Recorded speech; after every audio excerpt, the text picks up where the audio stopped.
नमस्कार दोस्तों, एक बार फिर से आप लोगों का रेडियंट गुरुकुल के डेली करंट अफेयर सेशन में स्वागत है। दोस्तों, आज के सेशन में हम लोग बात करने वाले हैं 14 और 15 अक्टूबर की उन घटनाओं की जो आपके एग्जाम के लिए बहुत ज्यादा इंपॉर्टेंट होने वाले हैं। तो जो दोस्त चैनल पर नए हैं वे चैनल को सब्सक्राइब कर लेंगे ताकि उनको लगातार डेली करंट अफेयर्स के सेशन मिलता रहे। चलिए दोस्तों, आज के सेशन को शुरू करते हैं और आज के सेशन की सबसे पहली मोस्ट इंपॉर्टेंट इंफॉर्मेशन आपके लिए आज यानी कि 15 अक्टूबर को हमारे former president doctor APJ Abdul Kalam की बर्थ एनिवर्सरी है, यानी कि इनका जन्मदिन है। तो हमारी संस्था की तरफ से हमारे सभी प्यारे दोस्तों और सभी प्यारे देशवासियों को डॉक्टर एपीजे अब्दुल कलाम के जन्मदिन की हार्दिक शुभकामनाएं। और जैसा कि आप लोगों को पता है दोस्तों, इनका जन्मदिन जो 15 अक्टूबर को होता है ये पूरी दुनिया में सेलिब्रेट किया जाता है as a world student day. तो ये भी बिल्कुल याद रखिएगा। भारत में एक फेमस साइंटिस्ट भी थे, इनको मिसाइल मैन ऑफ इंडिया बोला जाता था। तो ये भी बिल्कुल याद रखिएगा।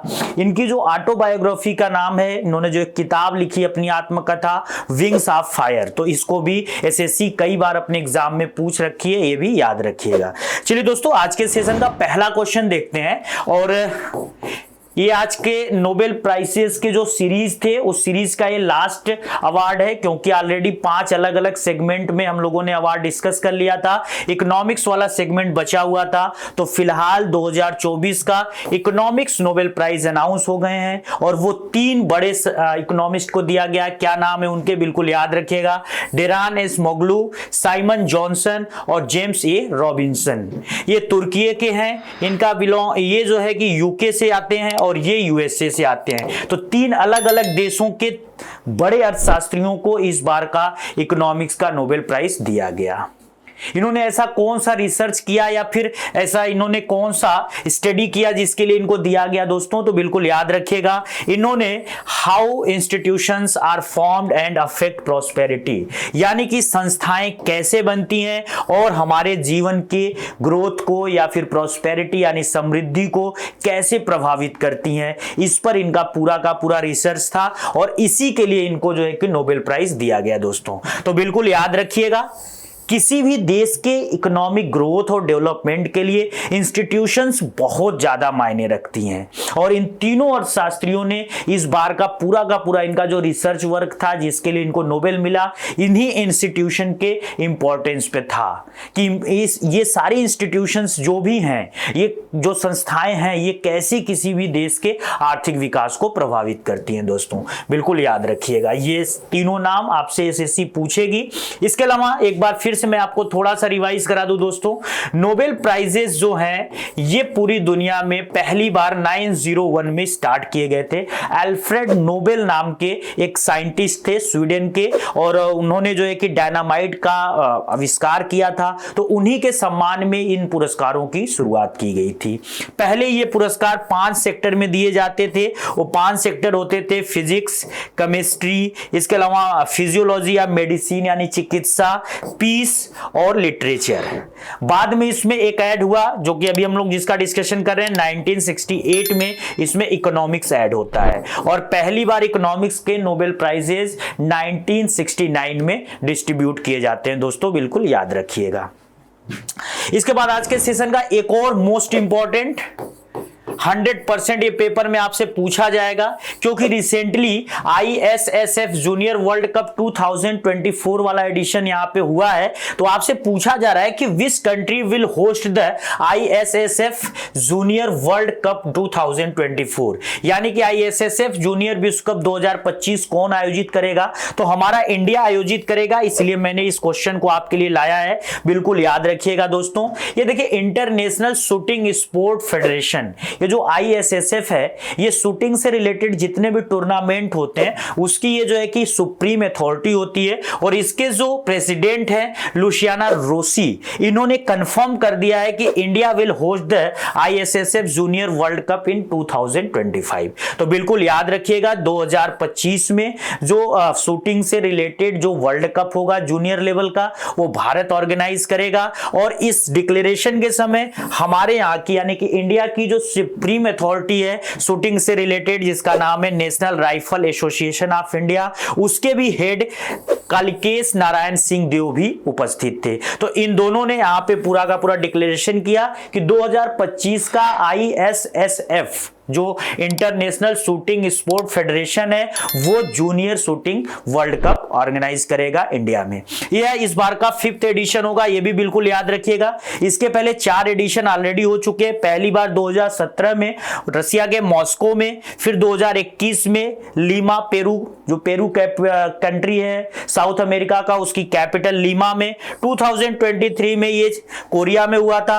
और देखिए अभी रिसेंटली 2024 का ये जो वर्ल्ड कप हुआ जिसमें पॉइंट टेबल पर इंडिया टॉप पोजीशन हासिल किया, ये बिल्कुल याद रखिएगा। अभी ये वर्ल्ड कप रिसेंटली खत्म हुआ है क्योंकि 27 सितंबर 6 से लेकर 6 अक्टूबर के बीच ये पूरा का पूरा ऑर्गेनाइज किया गया था। कहां ऑर्गेनाइज किया गया था? तो एक बार फिर से पेरू की कैपिटल लीमा में ऑर्गेनाइज किया गया था। और अगर आपसे दोस्तों आने वाले जितने भी आपके एग्जाम्स हैं, अगर आपसे वो पूछते हैं कि जो ये ISSF जूनियर वर्ल्ड चैंपियनशिप 2024 हुआ, इस बार उसमें मेडल टेबल में टॉप रैंक किस कंट्री ने हासिल किया? तो इंडिया ने किया। इंडिया ने टोटल यहाँ पे 24 मेडल्स जीते जिसमें 13 गोल्ड थे, तो बड़ा अचीवमेंट था। और इन्हीं सब के कारण इस बार का जो अगला ये वर्ल्ड कप होगा ISSF जूनियर शूटिंग का, वो हमारे देश में होगा। इसके बाद दोस्तों आज के सेशन का एक और इंपॉर्टेंट क्वेश्चन स्टैटिक जीके से भी रिलेटेड हम इसको कर सकते हैं, आर्ट एंड कल्चर का क्वेश्चन है। Kullu Dussehra is a colourful festival which is majorly celebrated in which state या फिर यूनियन टेरिटरी। तो देखो जैसे कि आप नाम ही सुने हैं कुल्लू मनाली, ये सब जो प्लेसेस हैं ये हिमाचल प्रदेश से रिलेटेड है। तो कुल्लू दशहरा यानी कि कुल्लू नामक स्थान पे मनाया जाएगा। तो वो कहां पर मनाया जाएगा दोस्तों? बिल्कुल याद रखिएगा, हिमाचल प्रदेश।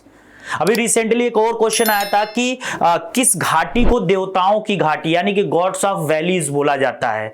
तो देवताओं की घाटी हम कुल्लू घाटी को कहते हैं क्योंकि उस घाटी में बहुत सारे देवी देवताओं के मंदिर हैं। तो सेम यहां पर आप बिल्कुल याद रखिएगा कि जो कुल्लू दशहरा है वो हिमाचल प्रदेश में मनाया जाएगा। ये बड़ा फेस्टिवल है और इस पर ऑलरेडी SSC ने एक बार क्वेश्चन भी देखिए पूछ रखा है। तो मैंने ये आपके लिए प्रूफ यहां पे दे दिया है। Kullu Dussehra is a colourful festival majorly celebrated in which state या यूनियन टेरिटरी। SSC CGL 2022 में इन्होंने अपने 13 दिसंबर वाले पेपर में पूछा था। तो बिल्कुल दोस्तों याद रखिएगा, ये कुल्लू दशहरा हिमाचल प्रदेश का प्रोग्राम है और इस बार ये शनिवार यानी 12 अक्टूबर को स्टार्ट हुआ था और ये 7 दिनों तक चलता है दोस्तों। बिल्कुल 1 हफ्ते का ये पूरा का पूरा प्रोग्राम होता है और कुल्लू दशहरा को एक अंतर्राष्ट्रीय त्योहार या फिर कह सकते हो इंटरनेशनल इवेंट के रूप में 1972 को मान्यता मिली थी। तो कुल्लू दशहरा बहुत इंपॉर्टेंट है। बिल्कुल एक और दशहरा हमारे यहाँ इंपॉर्टेंट है, बस्तर दशहरा।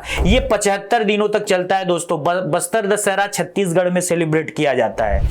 तो इस समय चूंकि नवरात्रि खत्म हुई है, विजयादशमी खत्म हुई है, तो जो अच्छा मतलब कि बुराई पर अच्छाई की जीत होती है उसी के एक सिंबल के रूप में हम लोग दशहरा सेलिब्रेट करते हैं। रावण का पुतला फूंकते हैं और हम लोग ये कहते हैं कि बुराई पे अच्छाई की जीत हो गई। तो पूरे ऑल ओवर इंडिया, इसके अलावा जो हमारे नेबरिंग कंट्रीज हैं, थाईलैंड है, इंडोनेशिया है, हर जगह रामायण जो है कि इस तरीके के जो रामलीला वगैरह है उनका मंचन किया जाता है और दशहरा सेलिब्रेट किया जाता है। तो कुल्लू दशहरा इनमें इंपॉर्टेंट है दोस्तों, बिल्कुल याद रखिएगा। इसके बाद आज के सेशन का एक और सबसे मोस्ट इंपॉर्टेंट क्वेश्चन, अब तक ये पूरी दुनिया में किसी कंपनी ने नहीं किया था, पहली बार कर दिया स्पेस एक्स। दुनिया के सबसे अमीर आदमी एलन मस्क की कंपनी है स्पेस एक्स। और स्पेस एक्स ने क्या किया है? तो इसने अक्टूबर 2024 में रोबोटिक आर्म से स्टारशिप बूस्टर को पकड़कर बिल्कुल उपलब्धि हासिल कर ली है और ऐसा अब तक किसी ने नहीं किया दोस्तों। तो बिल्कुल देखिए एक्चुअल में हुआ क्या कि अब तक कोई भी कंपनी अगर वो किसी भी रॉकेट को लॉन्च करती थी तो एक बार लॉन्च होता था रॉकेट, फिर वो दोबारा रीयूजेबल नहीं होता था, यानी कि एक बार के बाद वो खराब हो जाता था, वो स्पेस में ही कहीं पे खो जाता था या फिर अगर वो वापस धरती पे भी आता था तो रीयूजेबल नहीं होता था। लेकिन पहली बार एलन मस्क की कंपनी जो स्पेस एक्स है उसने क्या किया है दोस्तों कि यहां पर उसने अपने स्टारशिप रॉकेट को इस लेवल पे बना दिया है कि उसको दोबारा यूज किया जा सकता है। और यहाँ पर देखिए लिखा भी है कि ये जो दक्षिणी टेक्सास है, यहाँ के लॉन्च पैड पर ये वापस आया था इनका जो स्टारशिप रॉकेट है उसका बूस्टर, और इन्होंने इस सुपर हैवी बूस्टर को सफलतापूर्वक पकड़ भी लिया। ठीक है दोस्तों, तो ये बिल्कुल याद रखिएगा। और साथ ही यह सफलता स्पेस एक्स के उस लक्ष्य का हिस्सा है जिसके तहत हवाई जहाजों के समान, यानी जैसे हमारे जो एविएशन सेक्टर्स हैं जिसमें हम लोग जो है कि फ्लाइट्स वगैरह उड़ाते हैं, उनके समान दोबारा इस्तेमाल करने योग्य रॉकेट सिस्टम विकसित करना है। जैसे एक बार आप फ्लाइट में बैठे, उसी फ्लाइट से कहीं गए, फिर उसी में बैठकर वापस आए, सेम इसी लॉजिक पे रॉकेट बनाने का जो है कि सपना देखा था स्पेस एक्स की कंपनी एलन मस्क ने, और उन्होंने ये सपना काफी हद तक अपना पूरा कर लिया है। क्योंकि इस तरीके का ये जो उनका रॉकेट बूस्टर है, ये जो बिल्कुल कैच किया गया है, मतलब सफलतापूर्वक लॉन्चिंग पैड पर वापस आया है, तो इससे ये पूरी उम्मीद हो गई है कि एक ही रॉकेट को हम कई बार यूज कर सकते हैं, उसमें फ्यूल भर भर के दोस्तों। इसके साथ ही इस दोबारा इस्तेमाल करने योग्य सिस्टम की सफलता अंतरिक्ष यात्रा की जो लागत है उसको कम करने, चंद्रमा, मंगल और उससे आगे के लिए अधिक लगातार मिशनों को सुविधाजनक बनाने के लिए महत्वपूर्ण है। तो जो हमारे स्पेस मिशन होते हैं वो बहुत कॉस्टली होते हैं, टाइम टेकिंग होते हैं, इन सब चीजों से बचा जाएगा। क्योंकि अगर किसी रॉकेट को आप बार बार यूज कर सकते हो तो उससे चीजें कहीं ना कहीं सस्ती होंगी और टाइम की यहाँ पे बचत होगी। तो बिल्कुल याद रखिएगा, बहुत इंपॉर्टेंट क्वेश्चन है। स्पेस एक्स, एलन मस्क, उसका स्टारशिप प्रोजेक्ट, ये सब आपसे पेपर में पूछे जाएंगे। इसके बाद दोस्तों आज के देखिए यहाँ पर बूस्टर कैच, ये पूरी की पूरी ये उसकी वो है जो बूस्टर है, और इसको वहां पर उसके लॉन्चिंग पैड से कैच किया गया है।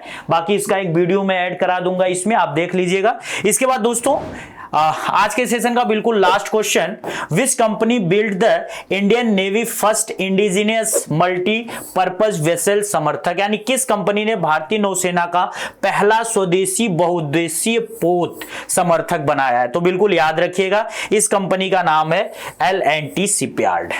तो देखो दोस्तों यहां पर देखिए, L&T का मतलब होता है लॉर्सन एंड टुब्रो। ये भारत में एक मतलब कि मैन्युफैक्चरर कंपनी है, ज्यादातर चीजों को ये बिल्ड करती है। इसमें शिप से रिलेटेड ये सारे प्रोग्राम है। इंडियन गवर्नमेंट ने एक प्रोग्राम लॉन्च किया था, मल्टीपर्पज वेसल्स MPV प्रोजेक्ट, मार्च 2020 में, और इसका मेन पर्पज था कि हम कुछ ऐसे पोत बनाएं जिनको हम कई सारे कामों में यूज कर सकें। जैसे कि हम उससे मतलब निगरानी भी कर लें, वहां पे किसी भी से जो लड़ाकू विमान वगैरह हैं उनकी हम वहां पे जो है कि लॉन्चिंग भी करा सकें, या फिर वहां पर उनको हम उतार भी सके। तो बहुत सारी चीजों के लिए इसको बनाया गया था, और इस पूरे पर्पस के लिए इन्होंने दो बड़े प्रोजेक्ट बनाए थे, एक समर्थक और एक उत्कर्ष। तो दोस्तों इन दोनों का जो बनने की जो प्रक्रिया थी वो 2023 मार्च में स्टार्ट हुई थी, और फाइनली 14 अक्टूबर 2024 को एक बनकर तैयार हो गया है। देखिए यहां पर उसकी लॉन्चिंग भी की गई है, समर्थक इसका नाम है। तो ये बिल्कुल याद रखिएगा। और दूसरा वाला जो उत्कर्ष है वो अभी जो है बन रहा है, और ये पूरा का पूरा जो सेरेमनी हुआ था, इसका पूरा का पूरा जो अध्यक्षता था या प्रेसिडेंट था वो किसके द्वारा था? तो chief of Naval staff admiral हमारे जो दिनेश कुमार त्रिपाठी जी हैं, उन्होंने इस पूरे जो भी सेरेमनी था इसको होस्ट किया, और इन्होंने समर्थक जो ये हमारा मल्टीपर्पज वेसल्स है इसको इनॉग्रेट किया। आज के सेशन में एक हम लोगों ने अच्छी चीज ऐड किया है दोस्तों, कि अगर आप लगातार हमारे सेशन को देख रहे हैं तो हम आपके लिए क्वेश्चन ऑफ द डे ला रहे हैं from daily current affair session.